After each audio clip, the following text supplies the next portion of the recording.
We have a new skin! This is a remake of one of my previous circle skins I've shown on this channel. There's a lot of things I didn't like in it, so I'll be discussing some of the changes here. Starting with the column size. I shifted it down to 55 pixels. This seems like the smallest I can use without it negatively affecting my reading. With this sort of change, you also need to pay attention to the receptor image itself, as the column width you choose affects what size the graphic needs to be.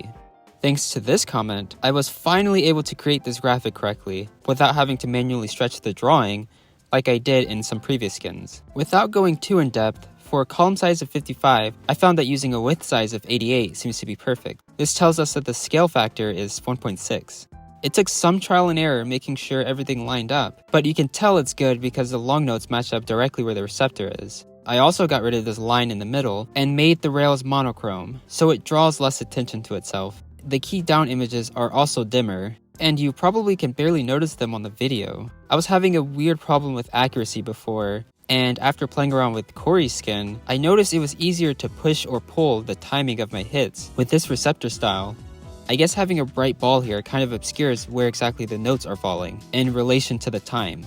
Anyway, having slight transparency gives the added benefit of seeing what exactly is going on, while also letting me make sure my fingers are pressing the right keys. All of the notes themselves were redrawn here, slightly smaller borders, and overall brighter in general. The long notes do have a gradient, but it's just a dark to light thing, and it's barely noticeable in game. I did decide to keep the indigo and purple colors for 4-key. Some reason I can't use the bright blue and white colors when it comes to long notes, and I only have that issue with 4-key. The skin goes from 4-key to 12-key, so there's no DP or 18-key nonsense here. Lastly, I want to touch on Soundsphere and this graphic right here. I think I did a really good job of picking out this font and doing the stage bottom animation. I'm calling it an animation even though it's only 2 frames. It's something about the simple color flash mixed with the capital letters that really makes it look like an actual in-game element, and not just text on a screen. The combo sitting neatly on top, matching the general aesthetic.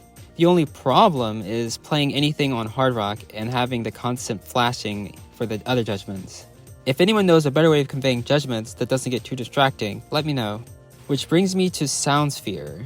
Some of the things you can do with skinning just completely fixes all the problems I have with Osu. For this skin, it looks like I just have the max judgment appear normal, then the next one is gray with arrows conveying late or early, and everything outside of that is just blank. I know some people in Osu have their max judgment be blank, but has anyone tried the inverse of that? So having the max judgment be normal, and then showing nothing once you go outside of that. I might play around with some ideas later, but yeah, expect a Soundsphere version of the skin at some point.